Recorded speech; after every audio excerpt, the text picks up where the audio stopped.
nous avons jusqu'à présent étudié dans les textes littéraires ce qu'on peut appeler les rites funéraires, globalement entre le IIe siècle avant et le IIIe siècle après Jésus-Christ. La dernière fois, nous avons examiné l'ultime étape, l'inhumation, avant de nous consacrer à ce que nous ne traiterons qu'incidemment au cours des leçons, c'est-à-dire les représentations de la mort chez les Romains, car c'est quand même un sujet important en lui-même. Nous avons présenté les deux types d'interprétations, celle qui remonte par Franz Cumont à Erwin Rode, qui a publié dans le temps un ouvrage célèbre sur Psyché, l'âme, et postule pour tout ce qui touche à la mort, rite, image et texte, un renvoi à l'au-delà et à l'immortalité de l'âme. Et la position, de l'autre côté, qui considère que les témoignages sont en fait ambigus et que la plupart du temps, ils se réfèrent à ce monde-ci et à la vie heureuse avant la mort, et non pas après la mort. Nous avons adopté le point de vue de ceux qui ne peuvent trouver dans les rites funéraires ni les traces de la sauvagerie primitive, comme écrivait Franz Cumont, ni le renvoi à l'immortelle existence de l'âme dans l'au-delà. Nous avions conclu que l'ombre qui peut se manifester nuitamment dans les songes traduit la non-existence dans la tombe, le non-être qui est en principe la condition du défunt n'est pas rien, il est presque rien. C'est l'homme sans tout ce qui fait son humanité. Et j'avais, pour terminer, cité un petit poème funéraire d'Aurelia Vercella de Lambèse, qui résume ainsi son existence. Je n'existais pas, puis j'ai existé, je n'existe plus et je n'ai plus de désir. La même formule revient sur d'autres épitaphes. Je ne veux pas prétendre que les Romains étaient incapables de concevoir une survie heureuse après la mort. La religion des anciens n'avait pas grand-chose à voir, elle non plus, avec l'au-delà, comme je l'ai déjà dit. Il est possible, malgré tout, que pour les initiés dans certains cultes à mystère, il en soit allé différemment. Mais là encore, on cherche en vain des attestations précises de ces croyances dans les textes et sur les images funéraires. Parce qu'il ne s'agit pas seulement d'avoir la possibilité de concevoir ce que nous considérons comme une possibilité après la mort, mais d'en faire le même usage que nous. J'ai plusieurs fois déjà, depuis des années, répété que les anciens, d'un côté, étaient bien comme nous. Ils n'avaient pas le choix des idées sur l'existence et ses finalités n'est pas infini. Seulement, tout le monde fait d'autres choix. Et même s'ils étaient capables de concevoir l'au-delà de la même façon qu'un moderne le ferait, ils n'y attachaient pas forcément la même importance. Et surtout, les textes ne nous donnent pas grand-chose de précis pour le prouver. À côté des représentations pessimistes, voire nihilistes, comme celles que je vous ai citées, certains documents évoquent les défunts aux Champs-Élysées, chez les Muses, ou alors comme étoiles au firmament, chez les héros, chez les dieux, ou simplement en un bel endroit, comme l'écrit Paul Zanker.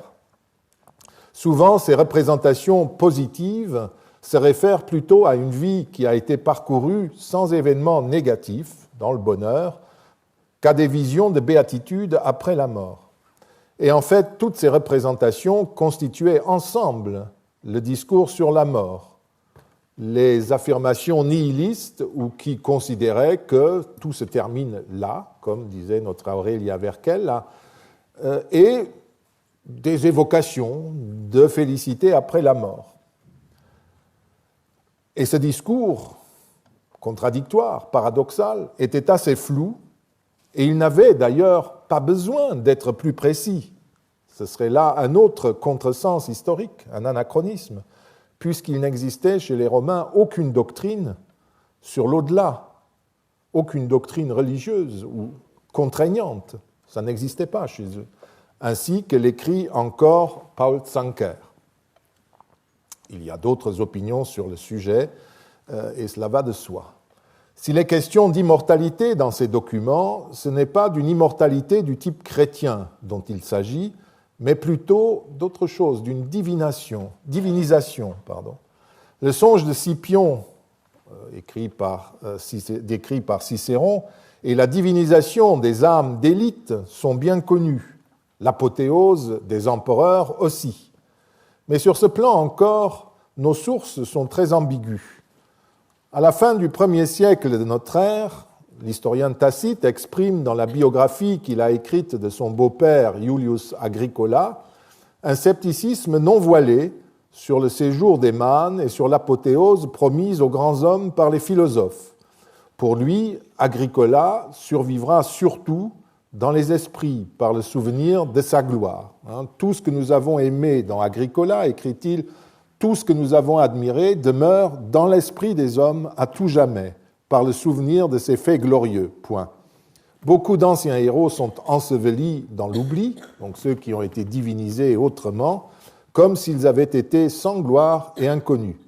Agricola, transmis par l'histoire à la postérité, survivra.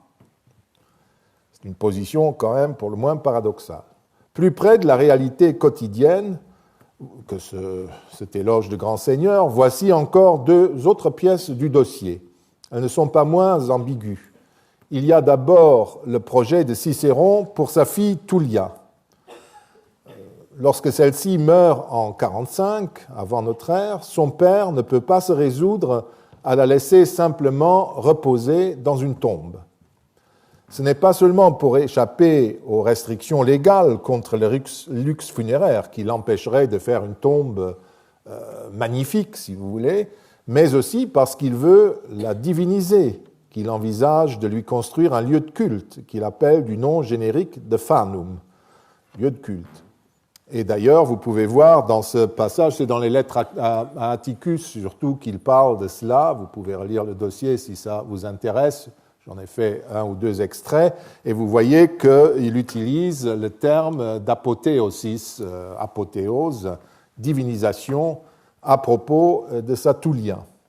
Cicéron demande donc à son ami Atticus, dans ces passages, d'acheter une villa assez proche de Rome pour pouvoir y installer son petit lieu de culte. Lorsqu'il parle d'un fanum, Cicéron envisage-t-il un temple en bonne et due forme ou un tombeau ? Nous ne pouvons le dire, même si le terme lui-même renvoie plutôt à un lieu de culte. Il s'agit d'une divinisation privée, bien entendu, et l'on voit que la survie de la petite déesse ne durera alors qu'autant que les futurs propriétaires de la villa et de son lieu de culte respecteront cette obligation cultuelle qui est liée à ce bâtiment. La coutume et le droit obligeaient en effet l'acquéreur d'un domaine à prendre soin des édifices religieux comme des tombes qu'ils pouvaient contenir.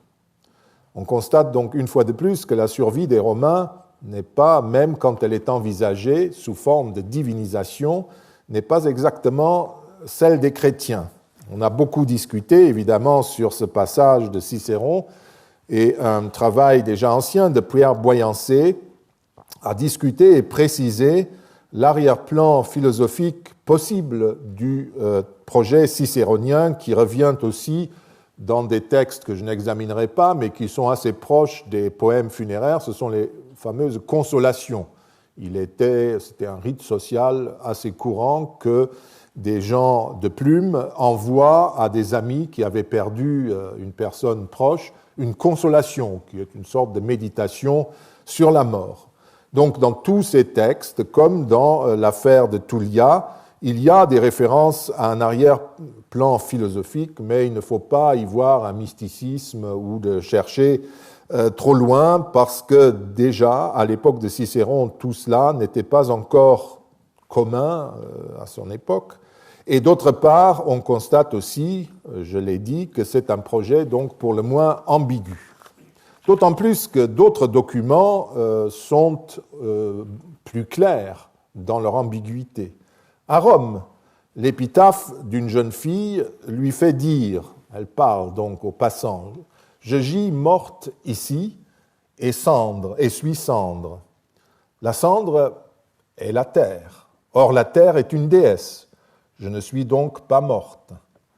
Une autre épitaphe que j'ai marquée en dessous, marquée par un latin moins sûr, va plus loin, puisque la terre est déesse et la cendre terre.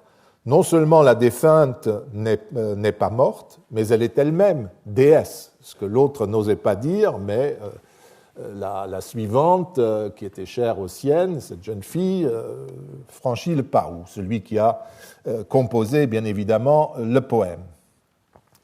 Est-ce là l'expression d'une solide foi en l'immortalité de l'âme?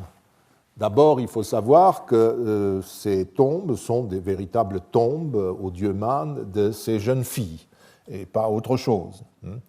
Mais allons plus loin. Un autre poème, très long, au moins 3 colonnes, vous voyez, d'un certain Marcus Luceius Nepos, à sa mémoire.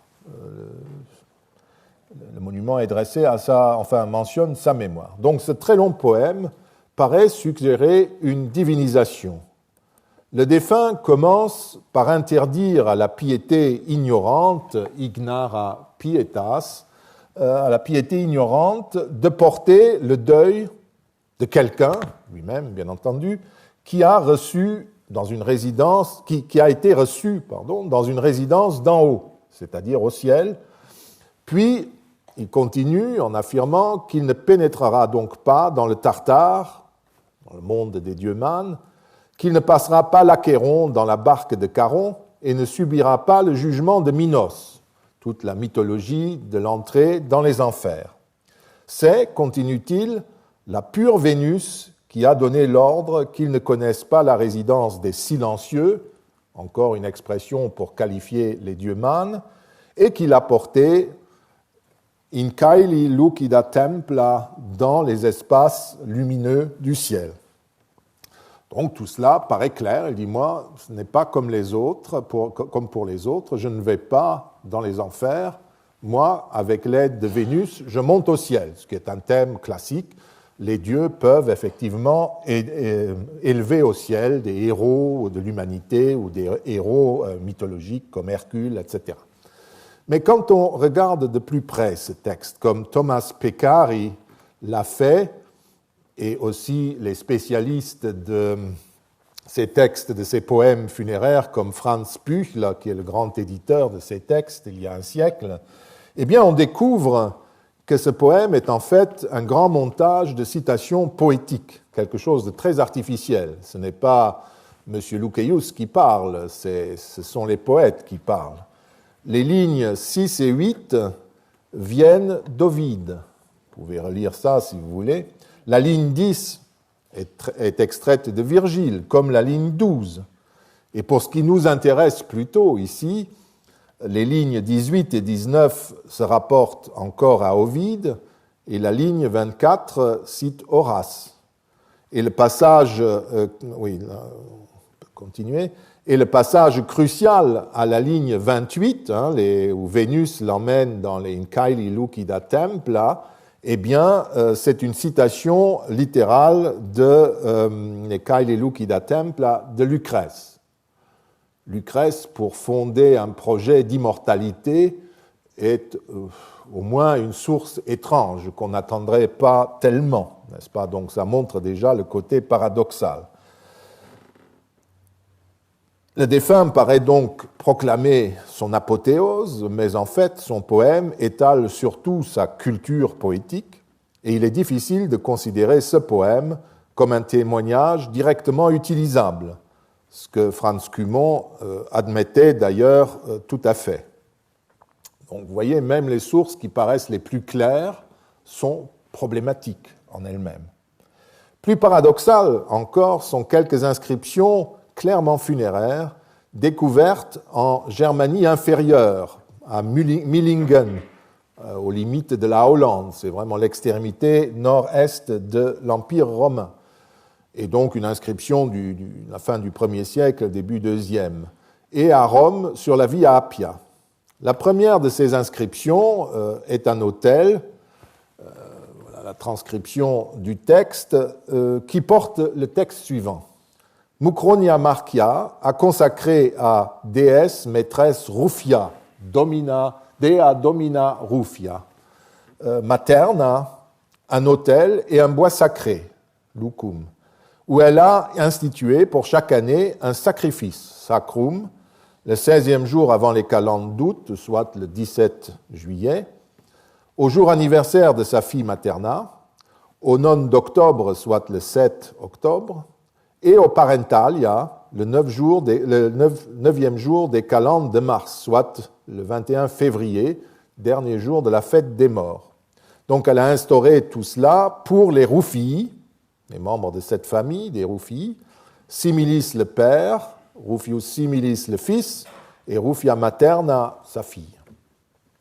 La ligne 8 comporte et 9 d'ailleurs, enfin 9 pas tellement, mais il manque un élément. La ligne 8 comporte une erreur de frappe, puisque vous voyez qu'elle a été corrigée par la suite, calendis ou quelque chose comme ça, in octobre ou quelque chose, on n'arrive pas à comprendre, qui était destiné à être nonis octobribus. Et donc ça a été corrigé ensuite par le sculpteur. Et au début de la ligne 3, c'est très clairement, le X est parfaitement, le 10 est parfaitement, pardon, que je vois ça, le X est parfaitement lisible avant le K ici, et puis Martias, et ici il y a la trace du 1. Donc c'est vraiment le 9 des calendes de mars, soit le 20 février, le 21 février.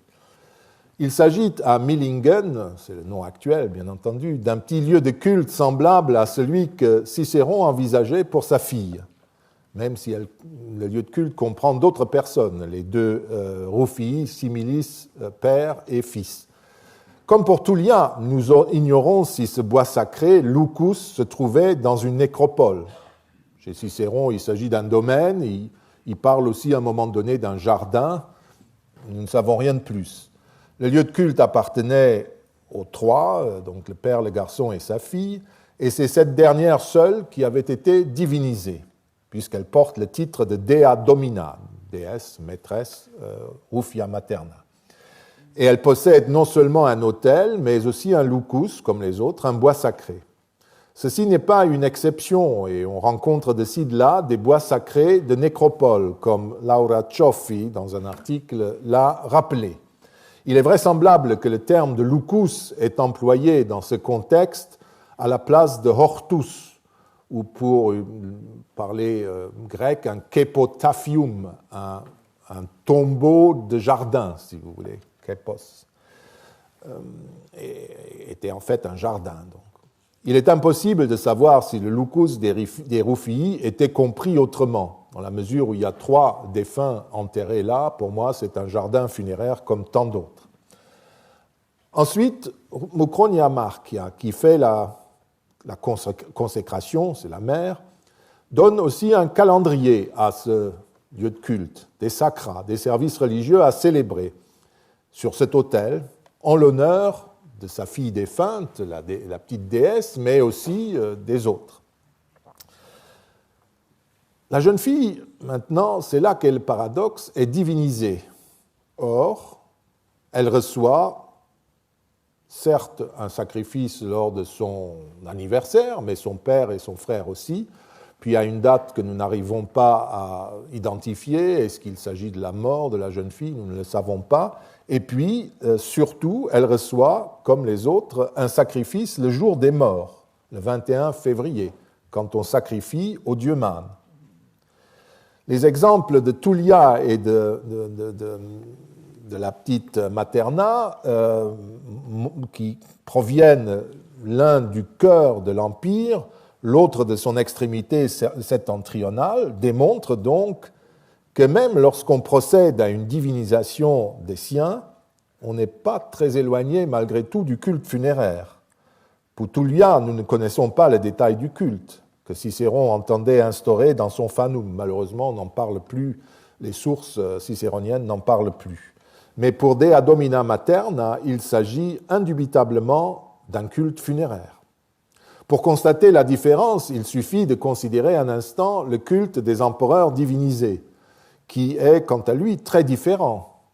Lorsqu'ils deviennent divus, la mort des empereurs, les empereurs n'ont en quelque sorte plus de mort. Ils ne sont plus morts. Leur mort n'est plus célébrée. Il n'y a pas d'anniversaire de la mort d'Auguste, du divin Auguste. Et l'image des empereurs qui ont été divinisés ne peut plus figurer dans le cortège des ancêtres qui défilent lors des funérailles des grands personnages de Rome, notamment des princes de la famille impériale non divinisés. Devenus dieux, les diwi, les empereurs divinisés, ne peuvent plus participer à un rituel funéraire. Tout ce qui touche la mort leur est totalement étranger, puisqu'ils sont dieux. Même si leurs mausolées sont imposants et qu'on les visite, on n'y célèbre jamais des services funéraires en leur honneur. On y effectue des rites funéraires, certes, mais uniquement pour les membres non divinisés de la famille, les princes, les femmes, etc., dans certains cas. On ne peut pas considérer que l'inscription de Millingen serait particulière parce qu'elle provient des confins de l'Empire.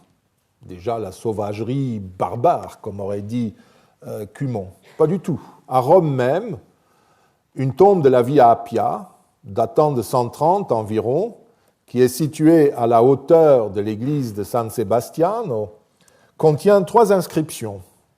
Donc c'était quelque chose d'assez assez important. La première figure sur une architrave, sans doute celle du monument, du tombeau en forme de temple, on ne sait, et s'adresse à Claudia Semne, tout court. Claudia Semne coniugi dulcissimae, etc. Ma très douce épouse Claudia Semne. Et le dédicant, c'est Marcus Ulpius Crotonensis, affranchi d'Auguste. Donc nous sommes dans le personnel de la maison impériale.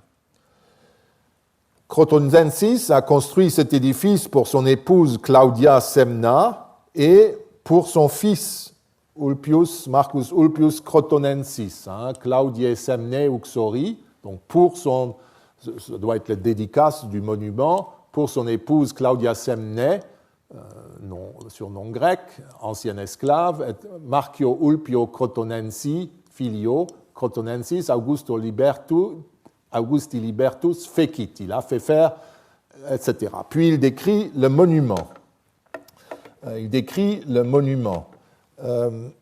Devant ce monument s'étend un jardin, écrit-il, dans lequel se dressent tricliae, des lits de table, un petit vignoble, un puits, ainsi que des aediculés, des petits temples, des édicules, des chapelles, dans lesquels se trouvent les statues de Claudia Semnae, et c'est ça qui a retenu l'attention de tout le monde, simulacra Claudia, donc des effigies de Claudia Semnes, avec le génitif grec, in formam deorum, en forme, sous l'extérieur, des dieux, représentés en déesse. De la manière que j'ai fait aménager et entourer tout ceci d'un mur. Enfin, troisième inscription, il y a une statue aussi du fils du couple, c'est le jeune Ulpius Crotonensis. Vous reconnaissez à sa coiffure qu'il a connu les coiffeurs de l'époque de Trajan, puisqu'on faisait une tête de ce type à tout le monde depuis que c'était lancé par la cour. Enfin, il y a un autel, je disais, qui est très intéressant, qui se trouve à côté aussi, qui est consacré à 3 divinités, Fortune, Spes, Espérance, Vénus, et à la mémoire de Claudia Semnae. Est-ce que c'est sous la forme de ces 3 divinités qu'elle était représentée? On ne sait. Au moment de la découverte, à la fin du XVIIIe siècle, les gens qui ont publié ces documents disent qu'il y avait parmi les statues aussi une image, une statue de Claudia en déesse, Vénus, on le sait, elle a disparu, une tête qui a également casqué, qui a également disparu. Et survécu a uniquement une superbe statue couchée de Claudia Semnae, où elle est accoudée, rappelez-vous l'attitude, comme si elle dormait sur ce lit, et aussi une deuxième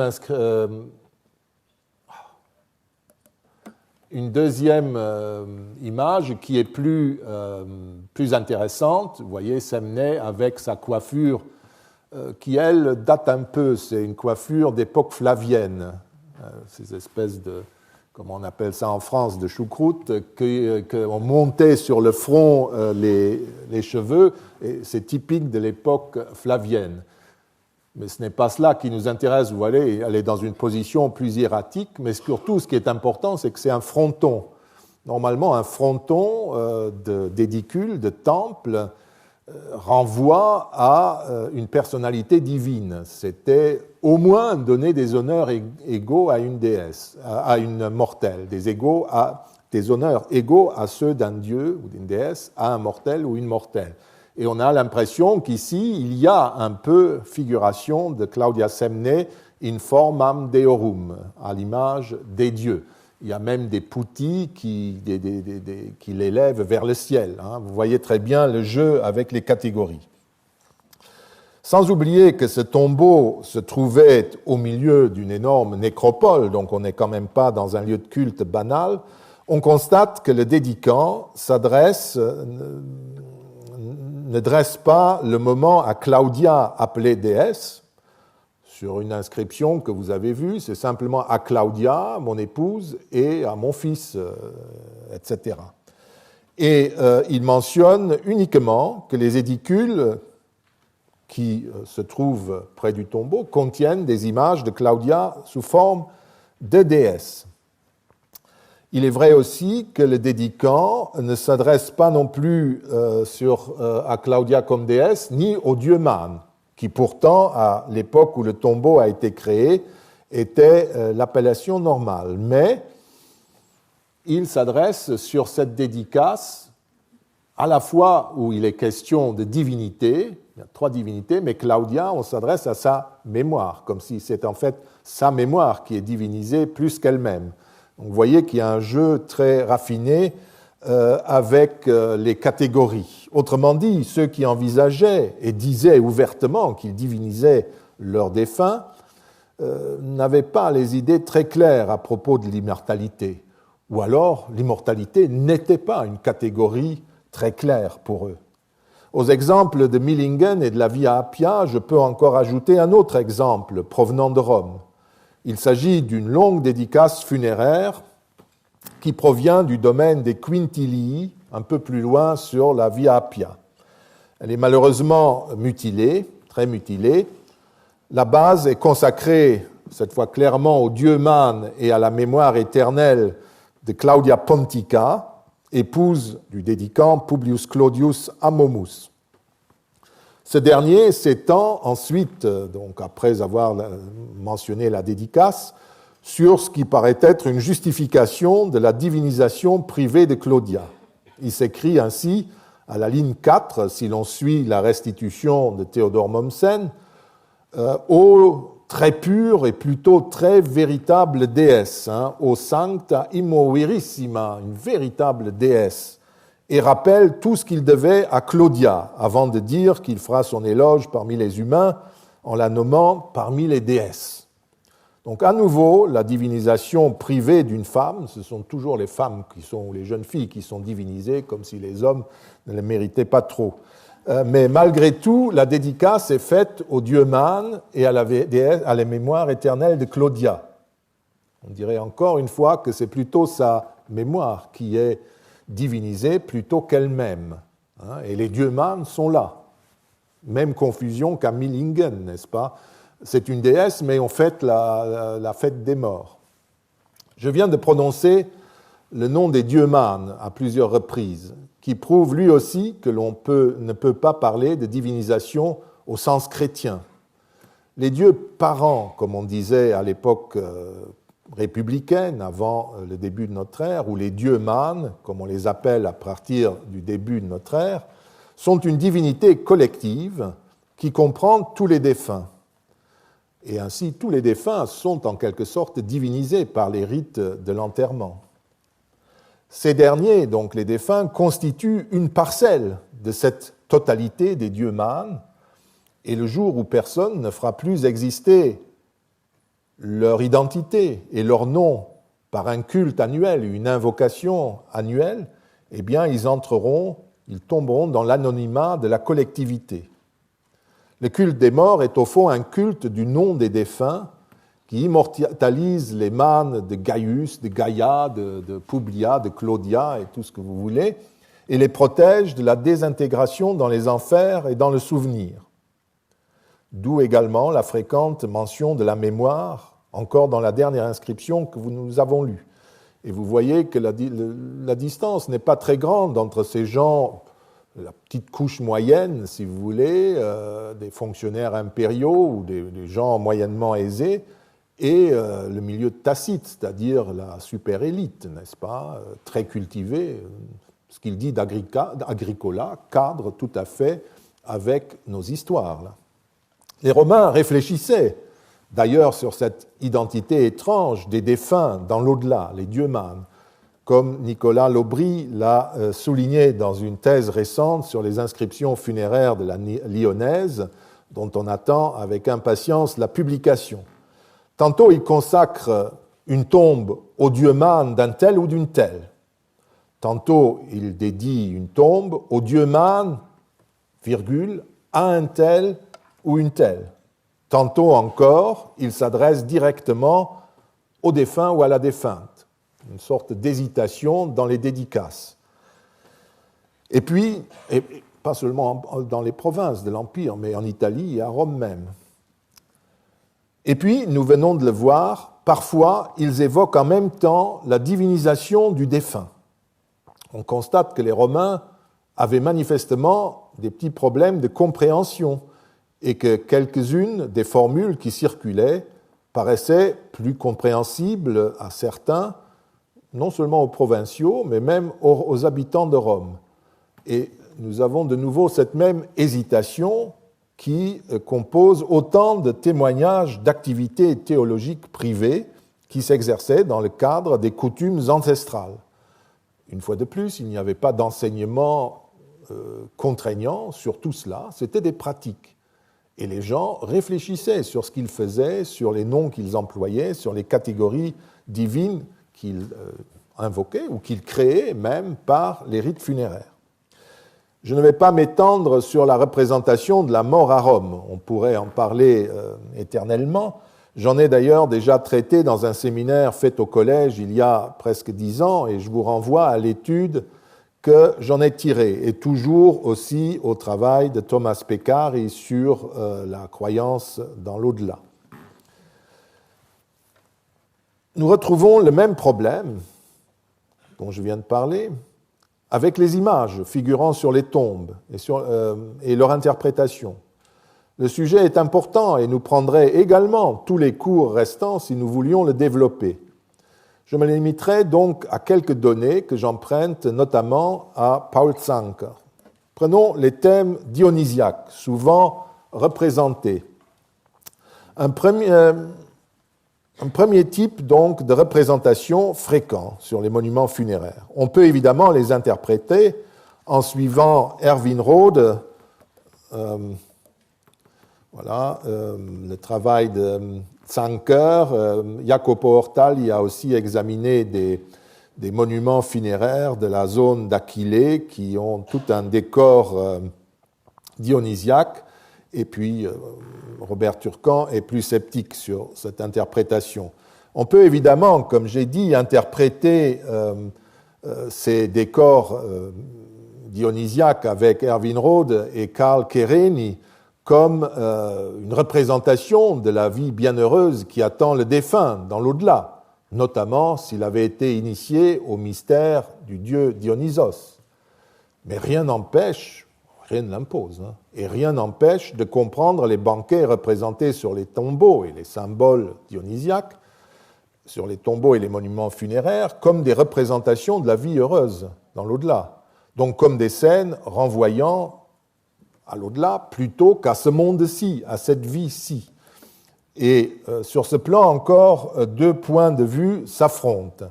Le premier, partagé par Franz Cumont et ceux qui l'ont suivi, reconnaît dans la représentation des réjouissances, comme celle-ci, celle de la vie dans l'au-delà.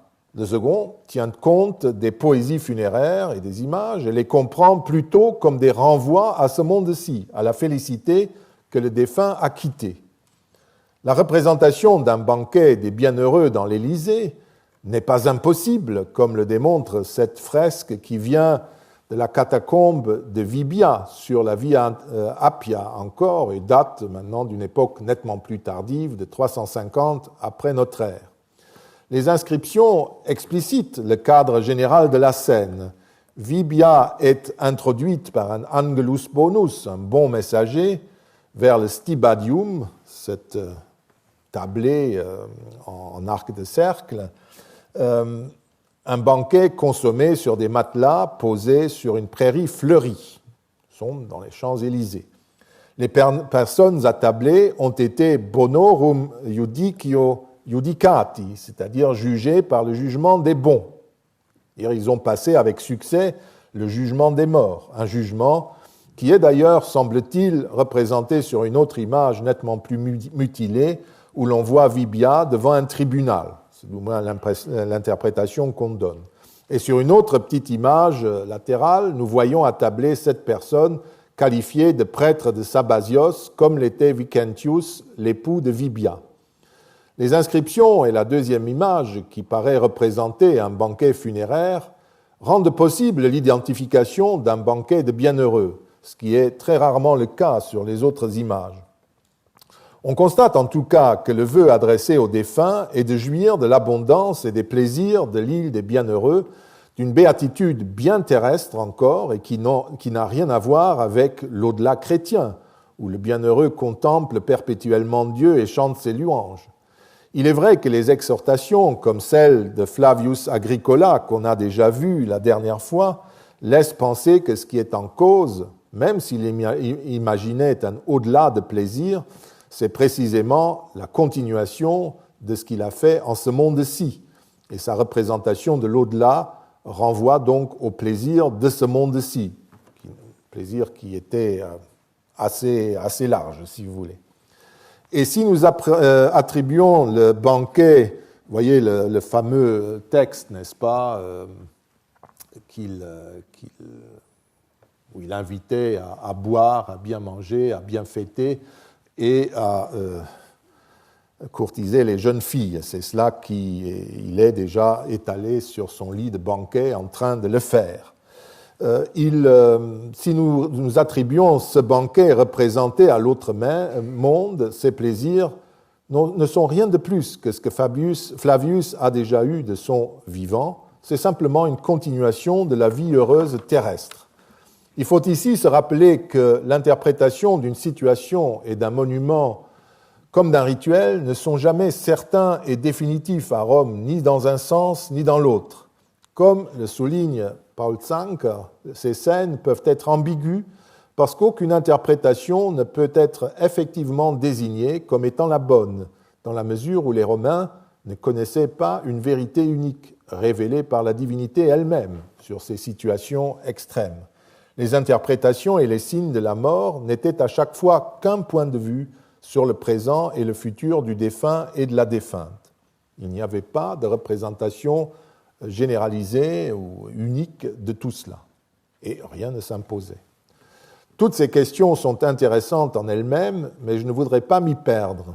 Je veux traiter avant tout des rites de la mort et vérifier si les énoncés qu'ils font à Rome, d'après les textes des alentours de notre ère, sont attestés également dans les nécropoles elles-mêmes et à l'époque postérieure.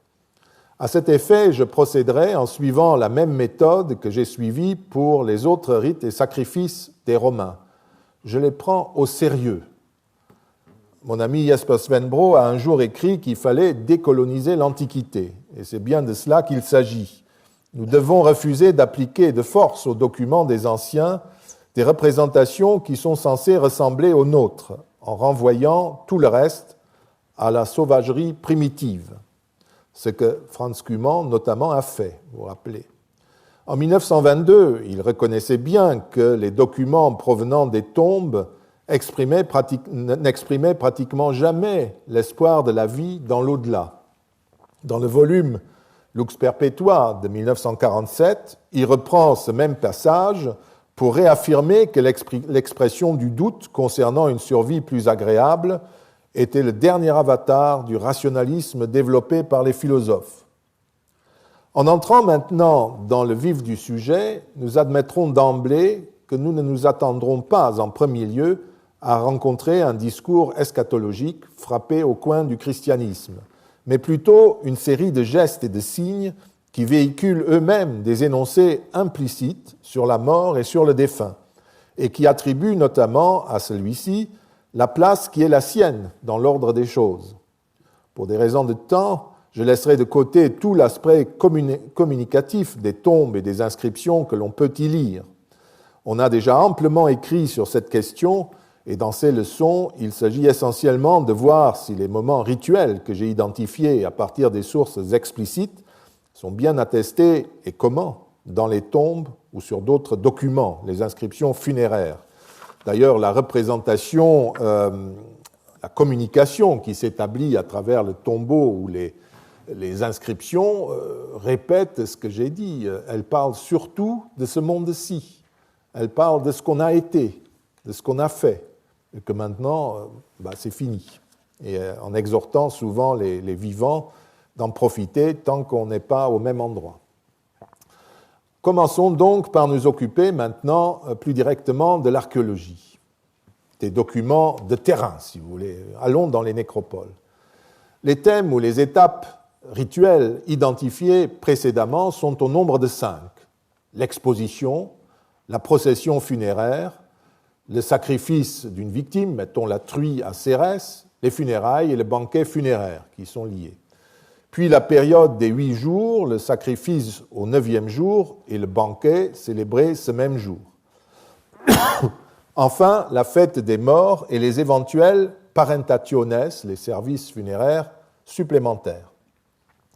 Nous examinerons à partir de maintenant les documents archéologiques pour tenter de vérifier si les traces matérielles de ces rites sont attestées ou non, avant d'en tirer des conclusions plus générales.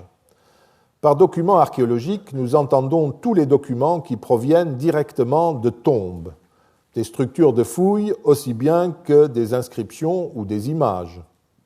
Nous avons réuni un ensemble d'échantillons qui comprend des nécropoles relativement étendues ou des ensembles de tombes particulièrement bien conservées, fouillées surtout, et bien sûr publiées, afin de travailler sur des sources homogènes.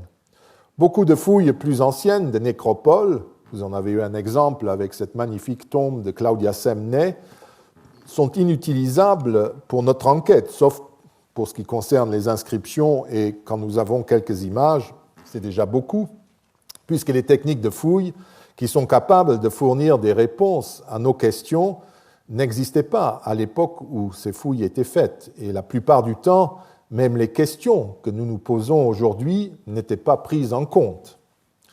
Les nécropoles que j'utiliserai sont situées dans tout le monde occidental. Pas de façon systématique, je n'ai pas essayé de couvrir tout, mais j'ai pris les nécropoles qui étaient bien publiées et fouillées. Et puis, il fallait tenir dans le cadre de ces conférences. Ces nécropoles sont situées à Rome, bien sûr, en Italie, en Gaule narbonnaise, Gaule lyonnaise, Gaule belgique, ainsi qu'en Germanie inférieure. Vous voyez qu'on va d'Aix, Marseille, Lyon, Nîmes, jusqu'à Mayence, où j'utiliserai quelques exemples, et puis entre les deux, les Trévires, où il y a un certain nombre de nécropoles très bien fouillées, à Belginum, un vicus de la cité des Trévires, on y reviendra, à Gueblange et cette fontaine.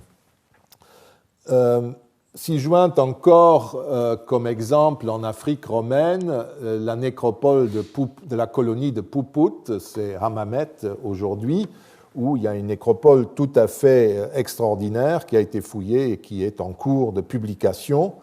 À Rome, nous disposons du matériel utilisable provenant des fouilles récentes de la Via Colatina, qui est ici, sur le tracé de la voie de chemin de fer à grande vitesse, un grand pourvoyeur de tombes.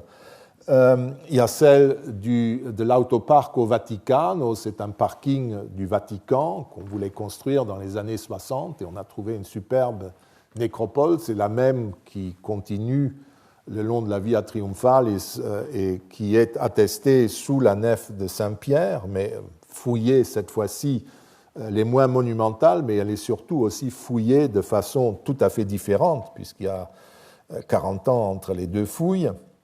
Et puis il y a celle de la Via Salaria, de la Via Portuense, et toutes ces routes avaient des fouilles. En Italie, nous regarderons le site, voilà la bibliographie, pour la Via Colatina, ce seront surtout les travaux de Buccellato, Catalano et Musco, et pour l'Autoparco, c'est le travail de Margaret Steinby qui peut nous servir.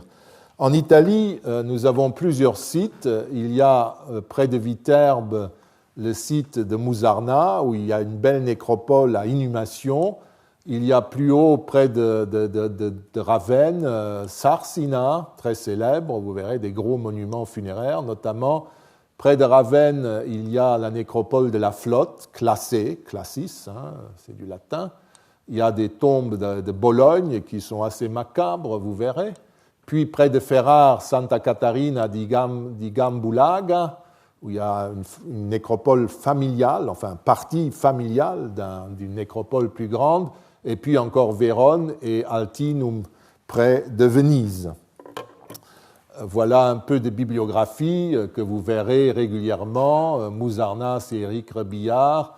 Altinum, c'est Margherita Tirelli. Vérone, des auteurs Cavalieri Menassi et Bolla qui en parlent, surtout dans cet ouvrage collectif sur les modes avec des erreurs, des modes funéraires. Sarsina, c'est surtout le travail de Jacopo Ortali qui est invoqué, et puis Gambulaga, il y a un travail dirigé par Federica Fedeberti qui est superbe, c'est une exposition qui est venue en point volu. En Gaule, j'ai déjà indiqué, il y a notamment les nécropoles de Nîmes, ville et territoire, ainsi que plusieurs autres sites de la vallée du Rhône, notamment Saint-Paul, Trois-Châteaux, près de Bolène, qui ont été fouillés avec grande précision par l'une des meilleures archéologues funéraires actuelles, Valérie Bell, et ainsi que plusieurs autres sites de la vallée du Rhône. Puis il y a aussi Nourianine, la nécropole méridionale d'Aix-en-Provence, très bien fouillée et publiée aussi. Et enfin, il y a une synthèse récente, dirigée et rédigée en partie par Frédéric Blaiseau, que je mettrai régulièrement à contribution. D'autre part, pour aller plus vers le nord, près de Falaise, à Vathon, dans la cité des Viducas, une très importante, pas par le volume, mais par la qualité des inhumations et des fouilles, donc une importante série d'inhumations qui n'est pas encore publiée, a été explorée par l'équipe de Vincent Henker, que je remercie pour la mise à disposition de ces résultats. Et puis, plus à l'est, bien sûr, on parlera à un moment donné de la colonie romaine d'Avenches, en Suisse, qui sera utile pour nous, et surtout la colonie des Trévires, je l'ai déjà mentionné, a fourni toute une série de nécropoles très utiles pour nous, notamment Belginum, la Madeleine, ici, Göblange-Nospelt, Sept-Fontaines. Il y a même une autre nécropole, Feulen, qui se trouve par ici. Belginum, c'est un vicus de la cité des Trévires où on a fouillé entièrement une nécropole de 2500 tombes qui vont du IIe siècle avant jusqu'au IVe siècle après notre ère, ce qui est tout à fait extraordinaire de pouvoir faire des statistiques sur des chiffres pareils. Trèves elle-même, qui est un haut lieu de l'archéologie depuis le XIXe siècle, comportait de très belles nécropoles qui sont bien localisées globalement et datées. Leur mobilier est conservé dans les dépôts et dans les vitrines du musée, mais malheureusement, elles ont été fouillées à une époque où le détail des rites funéraires ne suscitait pas beaucoup de questions. Et surtout, les tombes en tant que telles, en tant que structure rituelle, sont pratiquement inédites. Ça n'intéressait pas les savants. Ils prenaient le matériel et c'est le matériel qu'ils étudiaient. Cette situation dans une ville et une région où l'on a réalisé et publié très tôt des fouilles techniquement irréprochables et en avance sur leur temps reflète bien les difficultés de notre documentation quand nous voulons étudier avec l'œil actuel les rites funéraires. Jusqu'à une époque relativement récente, même les meilleurs archéologues de terrain ne se posaient pas la question des rites et des traces que ceux-ci ont pu laisser dans le sol. Et c'est pour cela que nous travaillerons surtout sur des fouilles récentes, parce que à question récente ne peut correspondre malheureusement qu'une fouille récente qui utilise les moyens permettant d'y répondre. Alors commençons par notre petit parcours. Nous ne possédons pas beaucoup de documents non littéraires sur l'exposition, parce que c'est un fait privé qui se passe dans la maison même, et donc ce n'est pas une scène qui permet de communiquer beaucoup, donc on n'en parle pas, ni dans les sources et ni dans les inscriptions. L'un des plus beaux documents, 100 fois décrits, provient du tombeau des Hatéri, qu'on a déjà évoqué, et qui se trouve aujourd'hui au musée du Vatican. Il date du premier quart du IIe siècle de notre ère, ou l'époque d'Adrien, en gros, si l'on en croit les spécialistes. Nous voyons la défunte étendue sur un lit, au milieu de l'atrium d'une maison, les pieds tournés vers la sortie. Des guirlandes suspendues aux colonnes encadrent l'espace, des torches, des lampes brûlent des deux côtés du lit, on en a déjà parlé, une flûtiste joue assise. Des personnes en deuil sont assises le long des parois et des deux côtés du lit, un cortège de pleureuses se frappe la poitrine. Un personnage dont le sexe est indécis est en train de déposer une guirlande sur ou près de la défunte. Nous avons donc là tous les ingrédients de la collocatio, de l'exposition, et de la conclamatio, la lamentation autour du défunt ou de la défunte. La musique et les mélopées funèbres, les fleurs, les pleureuses, les torches et les lampes, et peut-être des cadeaux supplémentaires de fleurs, de guirlandes, etc. Nous reviendrons sur les lampes dans la suite, sur le terrain, mais nous pouvons déjà souligner qu'elles ne sont en principe pas utiles pour une exposition dans l'atrium, donc à ciel ouvert. Et cela semble vouloir dire qu'on renvoie à autre chose, on renvoie à la mort, à l'espace funèbre, à l'espace des ténèbres.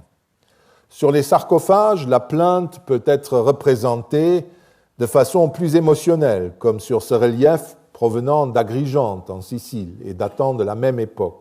Un jeune garçon est mort et il gît sur un lit comme s'il dormait, entouré de ses parents qui ont la tête voilée pour dissimuler leurs traits, en signe de deuil sans doute. Il y a son pédagogue qui lève le bras, la nourrice qui touche le menton du garçon et des pleureuses dont l'une se frappe la poitrine et l'autre fait mine de s'arracher les cheveux. La scène est plus abstraite que celle du monument des Hatéri, mais fait des choix qui sont destinés à montrer l'émotion suscitée par cette mort précoce. On notera l'absence de tous les autres marqueurs du deuil, les lampes, les fleurs, la musique. Il existe d'autres représentations de la plainte sur des sarcophages mythologiques, mais il n'y a en fait pas beaucoup de scènes qui décrivent ce moment du deuil, qui est plutôt privé, et qu'on ne montre pas beaucoup. Ce n'est que lors des funérailles des grands personnages que nous apprenons quelques éléments supplémentaires. Là, il faut revenir vers les textes, parce que nous apprenons qu'on pouvait effectivement rendre visite aux défunts, défiler devant le corps du défunt. C'est ce qui arriva notamment lors des célèbres funérailles de César. On peut lire dans les récits que les partisans de César apportaient à son lit funèbre des offrandes, sans doute de l'huile, du parfum, de l'encens, des fleurs, qui ont été ensuite utilisées lors des funérailles. Manifestement, le même type d'offrande était fait déjà en 78 avant notre ère, lors des funérailles de Sylla, quand ces substances furent transportées sur le lieu de la crémation sur 6000 lits portables. C'est dans une note de Servius à l'Énéide, aux funérailles, enfin à l'évocation de Marcellus, le fils mort jeune d'Auguste, fils adoptif, où il raconte qu'à la fin, vous voyez que Sylla eut 6000 lits funéraires qui avaient défilé comme cela, avec les offrandes des concitoyens, ses partisans évidemment. En 23, avant notre ère, lors des funérailles de Marcellus, que la note de Servius évoque, on fit défiler 600 de ces litières ou lits à offrande. Un texte épigraphique officiel nous apprend que pour les funérailles de Mathydie, la belle-mère d'Adrien, en décembre 119, un collège sacerdotal et ses appariteurs offrirent respectivement 2 livres de parfums et 50 livres d'encens.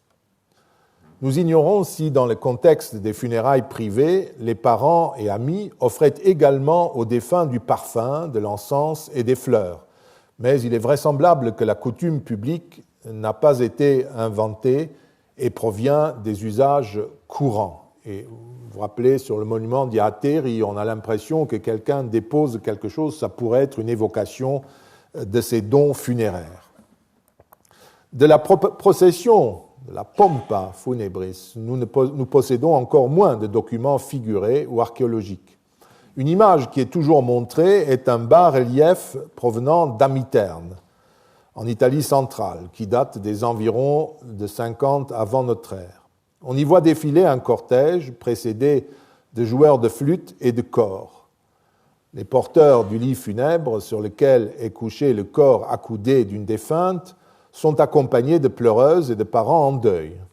On a supposé que sur cette image, la défunte se trouvait dans l'espace de boîte placé sous le lit funéraire sur lequel est couché le corps. La figure qui est installée sur le lit funèbre serait en fait une statue en cire de la défunte. Cette interprétation est due à la position du corps qui convient difficilement pour un cadavre que l'on transporte au tombeau. La supposition n'est pas audacieuse, car sous l'Empire, on portait fréquemment le corps fictif de l'empereur qui avait au tombeau ou vers le bûcher, un empereur qui avait déjà été incinéré à l'extérieur de Rome, soit était embaumé et conservé dans un cercueil placé sous le lit funèbre. C'est par exemple en ces termes que Cassius Dion décrit les funérailles d'Auguste. Il y avait une couche faite d'ivoire et d'or ornée de couvertures de pourpre brodée d'or. Elle renfermait le corps de l'empereur. C'est donc une espèce de lit coffre, de lit cercueil. Et dans le cercueil, il y avait le corps embaumé de l'empereur. Au-dessus se trouvait son image en cire qu'il représentait dans la toge triomphale. Et c'est un usage qui a continué à valoir. Sur l'image d'Amiterne, il n'est toutefois pas certain que le meuble placé devant le lit, cette espèce de chose, soit vraiment le cercueil contenant le corps de la défunte. On penserait plutôt à une table, de sorte que la représentation serait plutôt celle de la défunte gisant accoudée sur un lit de table, comme les sculptures funéraires le montrent fréquemment pour les défunts. C'est une image très symbolique de la situation dans laquelle va être la défunte, plutôt qu'une description réaliste du défilé des funérailles.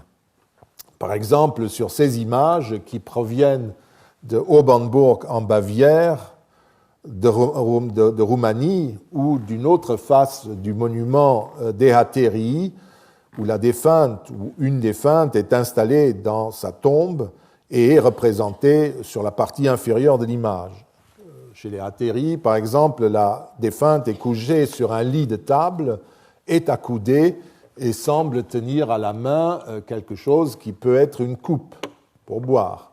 Même attitude encore sur ce fameux relief venant de Simpelfeld. Nous sommes là pas loin de Millingen, à la frontière hollandaise, et c'est une de ces représentations de l'intérieur d'un caveau funéraire qui est aménagé comme une maison. Enfin, c'est quelque chose de très étrange, c'est très intéressant en soi.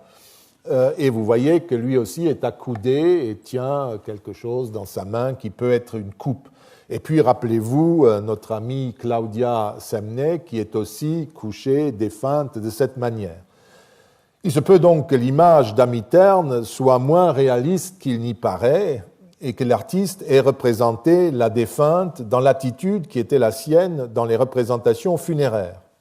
Ce qui me pousse vers cette interprétation est la présence d'un voile derrière le lit. Ce voile est compris par ceux qui défendent la lecture réaliste comme un moyen destiné à protéger l'image de cire des rayons du soleil, une interprétation que je trouve un peu naïve. Il est fréquent en effet de trouver un voile tendu derrière un banquetteur, comme par exemple, on n'a pas cherché loin, sur le relief des Hatéri ou sur tant d'autres images. Nous pouvons aussi, et je terminerai par là, ajouter au dossier le fait que, d'après Ovide, Hercule, quand il souffrait le martyre à cause de la fameuse tunique de Déjanire et décide de mourir, s'installe sur le mont Éta, sur le bûcher qu'il a construit, comme s'il était étendu devant un festin. Vous pouvez lire « Et tu t'y couches », dit Ovide, « la tête appuyée sur ta massue, le visage aussi calme que si tu étais étendu devant un festin, le front ceint d'une couronne parmi des coupes pleines de vin pur. » J'ai l'impression que Ovide, ici, veut transmettre une représentation bien connue, funéraire, qu'on voyait notamment sur les bûchers, avec des images sur les tombes aussi, où le défunt, la défunte, était représenté dans la position d'un banquetteur, étendu comme Agricola ou tant d'autres en train de banqueter. Le banquet, je l'ai déjà dit, est un moment clé des funérailles. Je vous remercie.